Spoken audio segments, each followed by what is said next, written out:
What's up guys, it's Tommy here and welcome to a very exciting Liverpool news video because Fabrizio Romano just dropped a huge update because Liverpool's main priority is to sign the three big players, three of our superstars, Mo Salah, Virgil van Dijk and Trent Alexander-Arnold onto new contracts. That will be literally the first task of Arne Slot, and Liverpool are going to give new contract offers to all three of these players, but we will debate in this video whether all three are likely to sign a new contract or not, and why not that is. So we'll get all the details, but first let's actually listen to what Fabrizio Romano said about these contract talks. So at the moment it's still quiet, and just to caveat here, just to interject here, the reason why it's quiet is because literally most of the Liverpool first team squad are either on holiday or they are with the national teams playing preparation games for the Euros, for Copa America. Mo Salah is playing World Cup qualifiers with Egypt, and literally there is almost nobody at the AXA training center in terms of maybe a few youth academy players, but I think they have been given time off after a grueling season as well. So this is like the off season really before the preseason starts.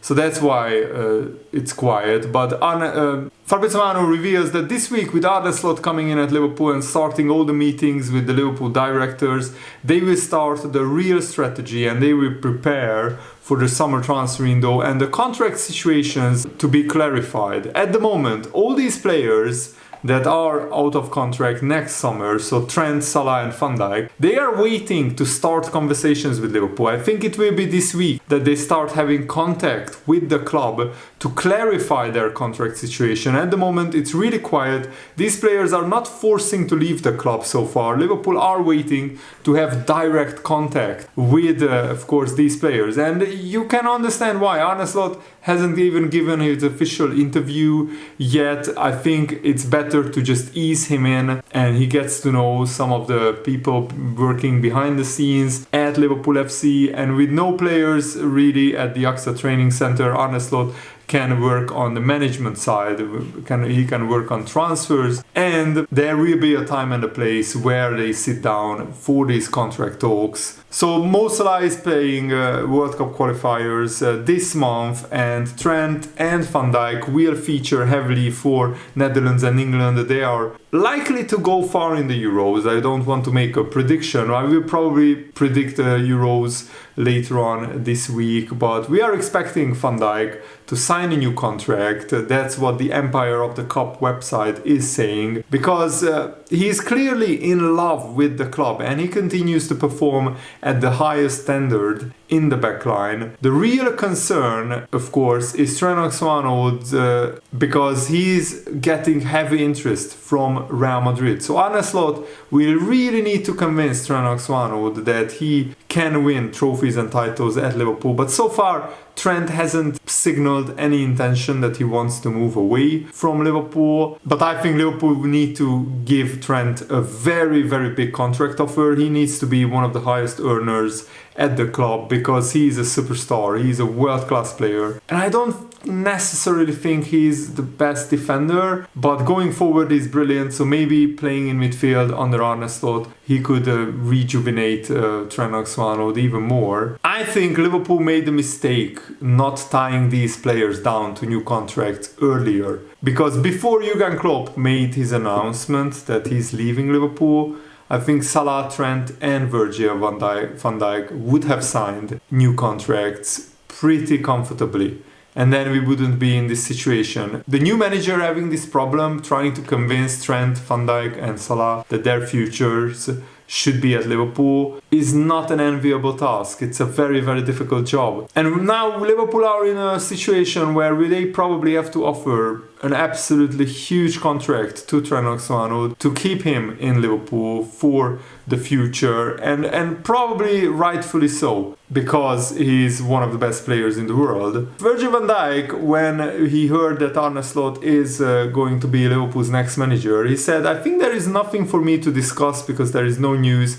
I think the club is very much busy with who is going to be the new manager, and that's the main focus. I'm very happy here. I love the club, and you can see that as well. It's a big part of my life already, and that is all I can say. The focus is now on the Euros, and the club will focus on who the new manager is, and there will be a big transition. I'm part of that. Virgil van Dijk is very happy at Liverpool. He wants to stay, reading between the lines. He wants to sign a new contract. So if the new contract is with a pretty decent salary, Van Dijk has a settled life in Liverpool, settled family, and he's just became Liverpool captain last summer. So I see no reason why Virgil van Dijk wouldn't sign a new contract. So I think that it's safe to assume that Van Dijk will sign a new contract at Liverpool. And Van Dijk said that we will focus on what's coming next after the Euros, and it is a fact that there will be a lot of changes happening at Liverpool, and it will be interesting. I'm here to be a part of that, and I'm looking forward to it. I'm at the club and the captain as well, so I want to help. I will help, and I should help the transition. If Arne Slot comes in, then let's see what he does. Of course, he gave this interview before Arne Slot was officially confirmed to be the next Liverpool manager. And did you hear one of the chairman of FSG, Tom Werner, saying that he is determined to see Premier League games played in the USA, which is absolutely a hateful idea.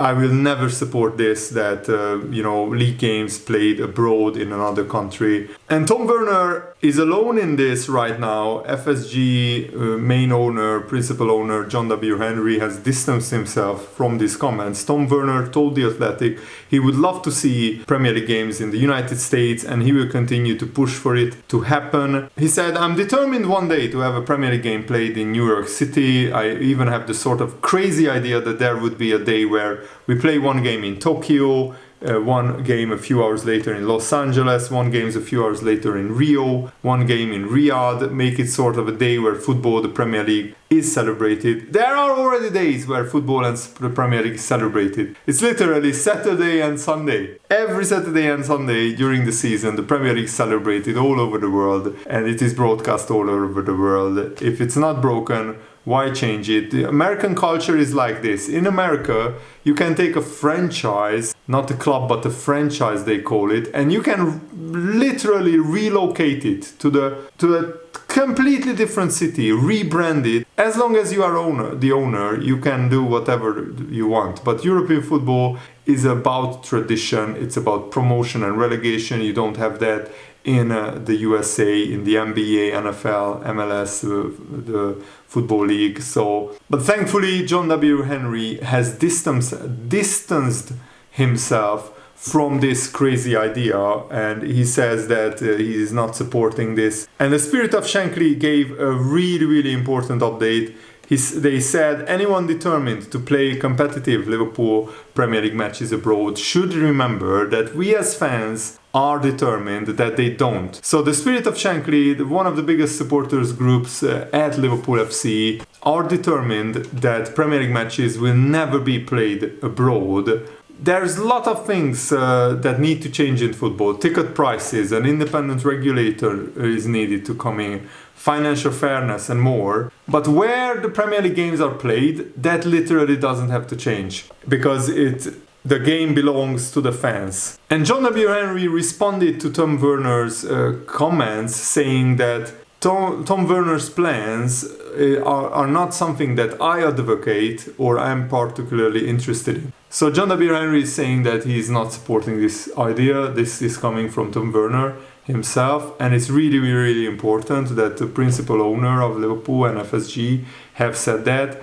And I think FSG have made enough big mistakes. They shouldn't really push this. And I'm really sad that football is going this way with the Super League, with Man City suing their own league, the Premier League. There is a civil war breaking out between clubs in the Premier League. Football is really going downhill, going down the drain. So it will be a welcome change to watch the Euros. I'm really looking forward to it. Let me know, who do you think will win the Euros? I think France on paper are the strongest, but it's very rarely that the strongest nation wins the tournament. It doesn't always happen. So I'm really looking forward to it. And of course, my home nation, Hungary, will be taking part. So I hope we'll be supporting them and rooting for them. And who knows, if I go to some fan zones, I will probably record some videos for you guys about that as well. I'm sorry that this video is a little bit shorter than usual, but I was up in the morning pretty early going to play football. It's a five-a-side football on an artificial pitch, and I played for 2 hours in the sun. I scored literally the best free kick of my life. There was a 3-man wall in front of the goal, and there was literally like maybe a bowl size hole at the side of the goalkeeper, and I perfectly shot it top corner into the absolute corner of the net, top bins as they say it, with a lot of power. The goalkeeper had absolutely no chance.